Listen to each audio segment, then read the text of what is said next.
Assalamualaikum warahmatullahi wabarakatuh. Teman-teman, kembali lagi di channel YouTube saya, Hairun Imam. Gimana nih kabar kalian? Semoga kita semua selalu diberi kesehatan, kemudahan, dan juga limpahan rezeki dari Yang Maha Kuasa, teman-teman ya. Nah, di video kali ini kita akan melihat bagaimana wajah-wajah murung, wajah-wajah pucat, wajah-wajah frustasi datang dari gerombolan pemburu ijazah Pak Jokowi. Utamanya orang-orang yang selama ini mengaku-ngaku sebagai ahli. Karena apa, teman-teman? Di tanggal 11 kemarin, gerombolan ini mendatangi Komnas HAM untuk mengadukan kriminalisasi ataupun ketidakadilan yang katanya sih ya terjadi terhadap mereka. Tapi sayangnya ketika di Komnas HAM, mereka ini seperti orang yang terlantar, teman-teman. Tidak ada yang mau menemui mereka ini. Aduh, tapi ya setelah beberapa jam menunggu, akhirnya ada yang menemui mereka. Salah satu komisioner dari Komnas HAM. Tapi ketika audiensi selesai, Komnas HAM langsung konferensi pers dan menyatakan bahwa ya ini secara halus ya, Komnas HAM sepertinya menolak laporan mereka. Aduh, itulah mungkin ya yang membuat mereka frustasi sampai respon ya sedikit marah-marah, ngamuk-ngamuk, sedikit teriak. Ya karena kan di hari Jumat minggu kemarin, mereka juga sudah mendatangi Kompolnas untuk melaporkan ketidakadilan juga. Tapi kan Kompolnas ini hadir di gelar perkara khusus saat di Bareskrim. Dan Kompolnas menyatakan bahwa kesaksian UGM itu sangat jelas dan kredibel. Ya makanya mungkin tidak ada lembaga yang mau melayani mereka gitu ya kan. Kenapa gitu Anda ke Kompolnas dan Komnas HAM? Saya pikir Anda sudah menyurat ke Donald Trump, Anda sudah menyurat ke lembaga-lembaga internasional. Kok balik-balik ke Komnas HAM gitu, ke Kompolnas? Coba surati lagi tuh Trump, surati lagi Putin. Kali aja mereka ada tanggapan gitu ya kan. Aduh. Selain itu teman-teman, ada video yang sangat luar biasa. Ini analisis dari Bapak Irjen Pol Purnawirawan Ricky Sitohang mengenai taktik strategi yang digunakan untuk menyerang pemerintah. Dan ini serangannya ini datang dari gerombolan pemburu ijazah Pak Jokowi. Dan ini analisisnya sangat luar biasa. Saya harap kalian nonton videonya biar kalian bisa terlepas dari racun-racun ataupun propaganda yang terus disebarkan oleh gerombolan pemburu dan pembenci Pak Jokowi. Oke teman-teman, sebelum kita mulai videonya jangan lupa like, subscribe, dan share. Dan tanpa perlu berlama-lama lagi, mari kita mulai videonya berikut ini. Bersuaralah Komnas HAM, kalau enggak bubarkan diri. Gitu, kita sudah nunggu ini. Kapan kita diterima komisioner? Apakah komisionernya ke luar negeri atau kemana? Kok susah sekali, katanya melayani kepentingan rakyat. Tetapi kita sudah datang ini, jurnalis sudah ada, YouTuber sudah ada, wartawan sudah ada. Panik. Kemana? Panik. Komisioner, ya, jangan kecewakan kami. Kalau memang kalian tidak bisa mengawasi lembaga-lembaga penegakan hukum seperti yang super power, super body seperti kepolisian, maka kalian nggak bernyali di posisi komisioner itu. Saya gantikan aja, bagaimana? Asik. Saya gantikan. Gimana Pak Prabowo Subianto? Angkat saya ketua Komnas HAM. Saya panggil itu Kapolri itu untuk RDP dia Pak. Ya saya bongkar itu rekayasa kepolisian itu. Ya. Memang nyawa saya cuma satu, tapi lebih baik mati berjuang daripada mati jadi penjilat dan pengecut. Asik. Mulai frustasi. Omongannya seperti orang yang sudah kehilangan akal, teman-teman ya.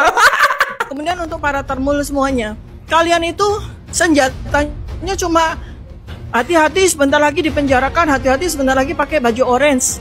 Bukan itu, bukan itu yang membuat kami takut, ya. Kami juga tidak ingin menantang, tapi tolong narasi kalian tuh kalian perbaiki dengan ilmiah, dengan bukti. Ini kami sekarang publikasikan di riset kami dalam bentuk buku. Jawaban kalian jangan jawaban penjara-penjara itu, ya. Tapi jawaban kalian adalah jawaban ilmiah juga. Itu yang kami tunggu, Tifa. Ya, itu ya. Kemudian kepada UGM juga.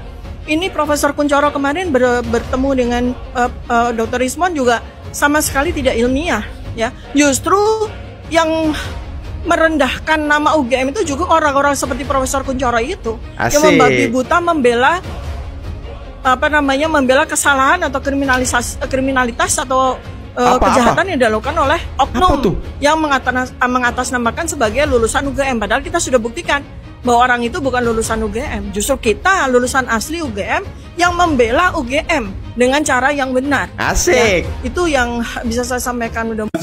Awas kau Tifa, awas kau Tifa. Nanti di pengadilan, kalau UGM sudah bersaksi membuka semua dokumen-dokumen perkuliahan Pak Jokowi, selesai kau Tifa. Sekarang ya terserah kau, suka-suka kau, ngomong aja lah terus, ngomong Tifa. Saya ingin sampaikan bahwa Komnas HAM sebagai lembaga negara juga memiliki keterbatasan fungsi dan wewenang, ya. Itu yang harus Bapak Ibu juga pahami begitu.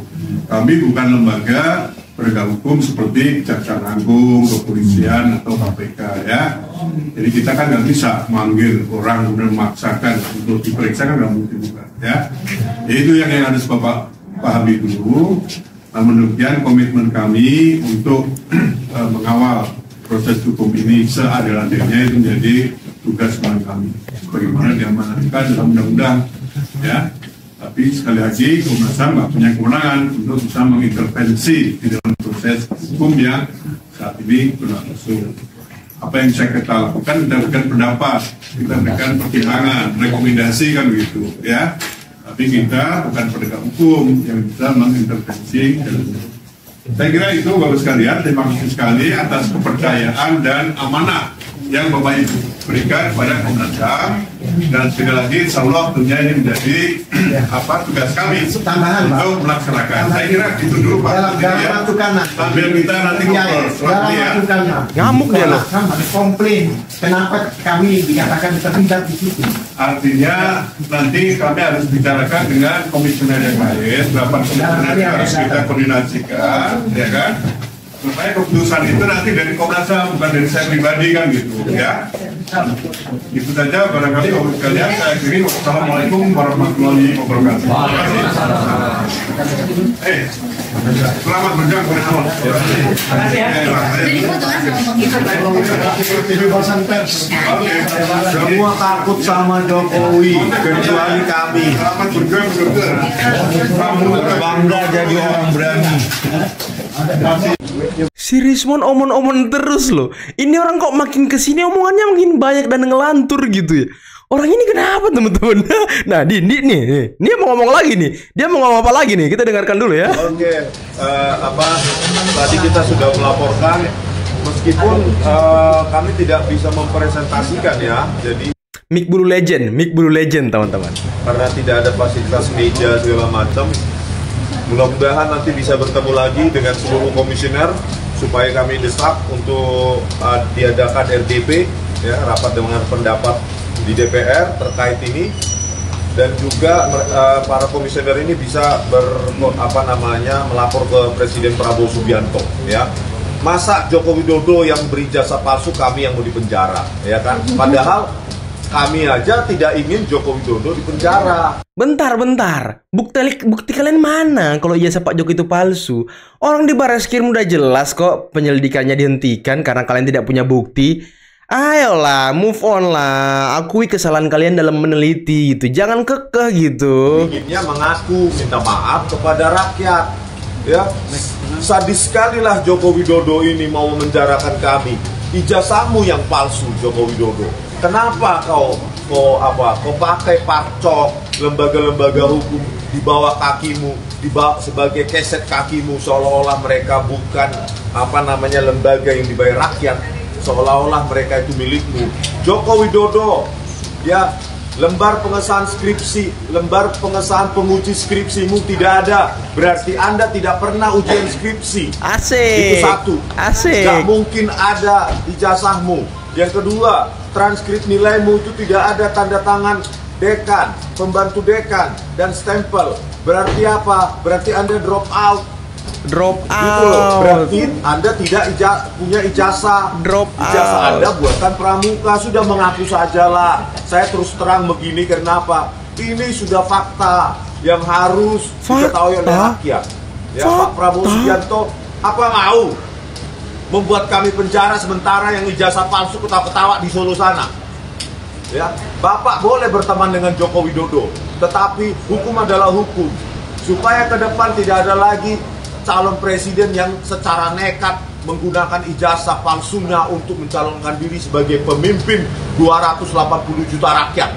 Ya, sebenarnya Joko Widodo itu pelanggar HAM berat. Kenapa? Hak asasi kita sebagai pemilih presiden, ya, ternyata kita ditipu sehina-hinanya, direndahkan kita serendah-rendahnya. Oleh siapa? Oleh Joko Widodo, ya. Transkrip nilai kosong, ijazah bodong. Orang ini kenapa sih? Ijazah skripsi tak pernah diuji berarti ijazah bodong. Mengaku sajalah Joko Widodo, ya, agar tidak gaduh Republik ini. Ya, jangan Anda anggap Republik ini milik Anda. Ya. Aduh, Kami tidak tahu Anda saat orang itu, ini ya. kecuali diangkat dari gorong-gorong oleh PDIP. Oke, makasih ya. Singkat padat. Kasihan banget orang ini loh. Aku kasihan ngelihatnya loh. Entah orang ini udah stres, udah mentok, nggak tahu lagi harus gimana. Penjara sudah di depan mata.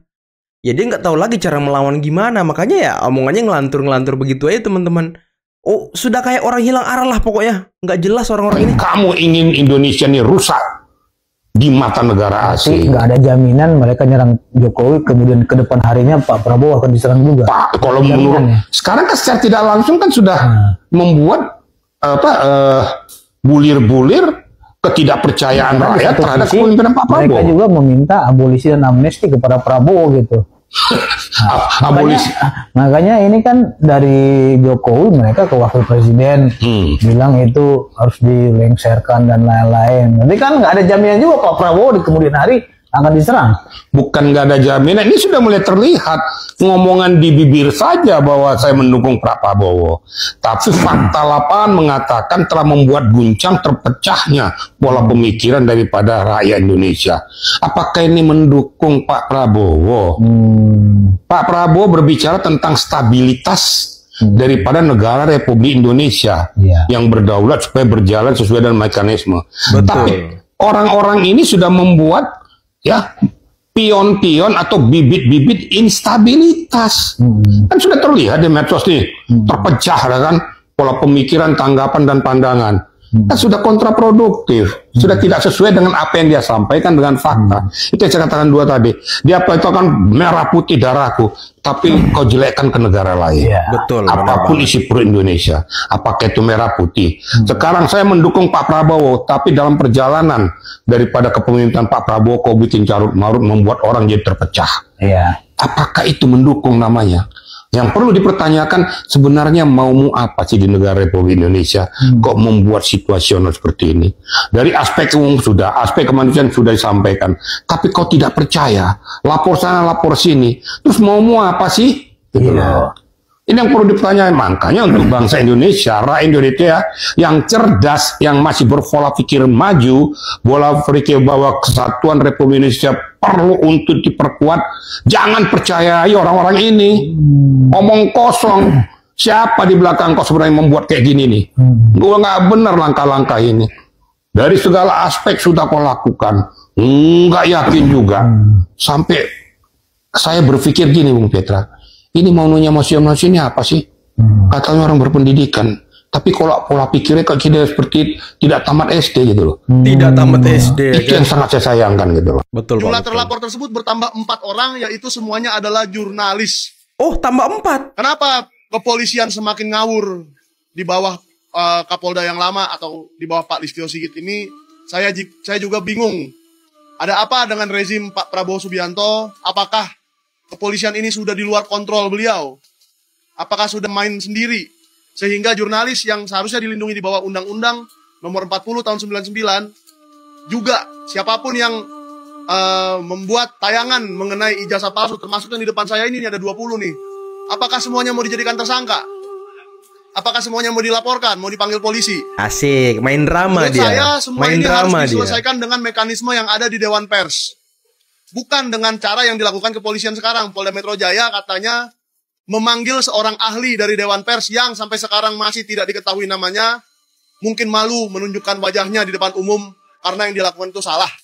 Bahwa bukan begitu caranya, tetapi membuat proses mediasi.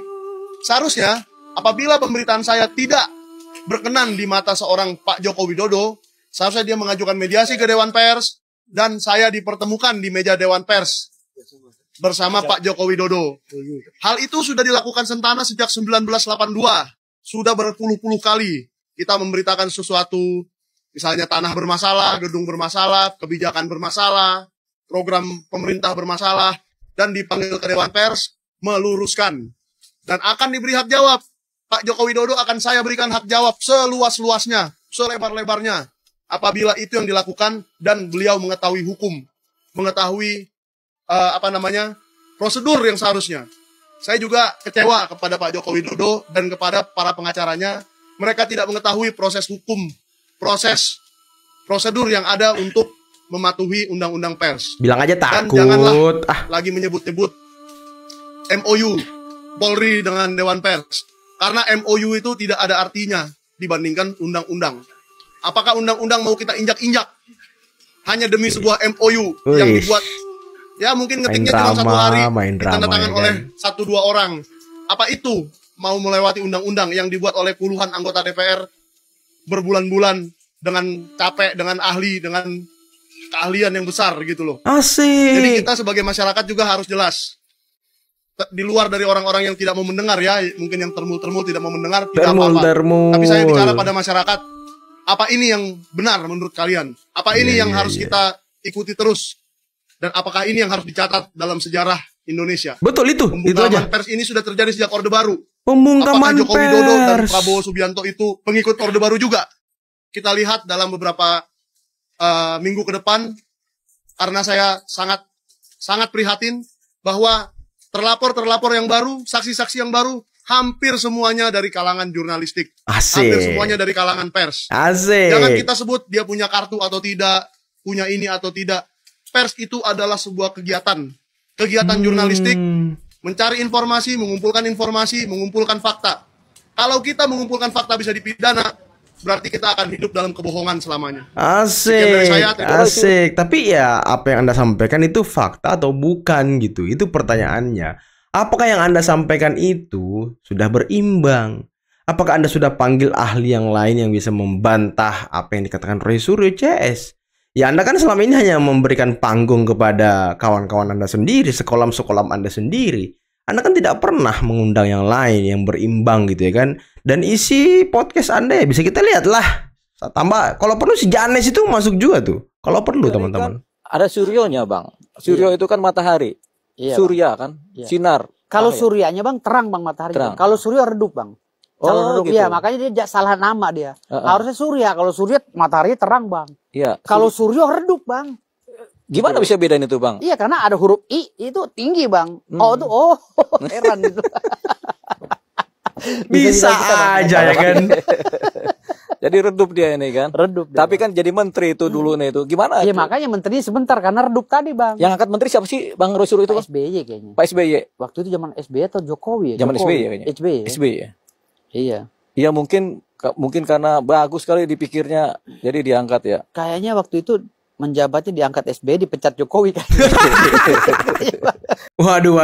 Itulah tadi teman-teman beberapa video yang bisa kita simak pada kesempatan kali ini dan menarik ya. Ternyata jumlah terlapornya bertambah 4 orang lagi.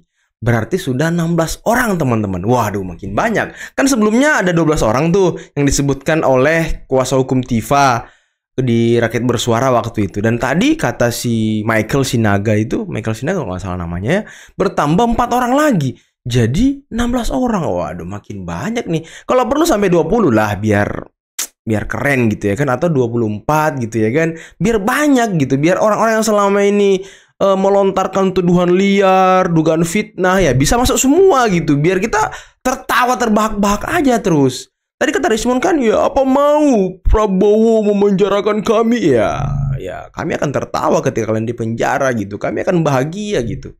Tidak ada yang tidak bahagia Rismon. Dan Anda ini kenapa Rismon? Saya lihat-lihat ini akhir-akhir ini Rismon berubah drastis teman-teman. Sangat berubah drastis. Semakin banyak ngomong, semakin ngelantur, semakin mengada-ngada. Mau jadi Kompolnas, Komnas HAM, semuanya dibabat sama dia. Udah kayak palu gada ya orang ini ya kan. Dan Tifa lagi, aduh, ini orang-orang ini sudah panik teman-teman, asli. Mereka ini sudah panik, nggak tahu lagi mau ngapain. Nggak tahu lagi harus berbuat apa dan nggak tahu lagi harus melapor ke siapa.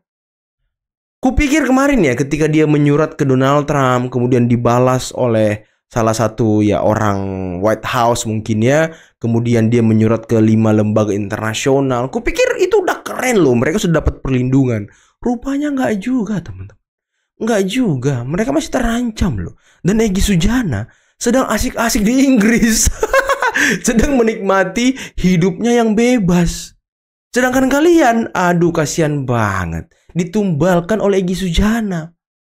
Ayolah makanya sadar Rismon, minta maaf ke Pak Jokowi. Anda tadi sudah menuduh lagi loh Pak Jokowi ijazahnya palsu lah, inilah itulah.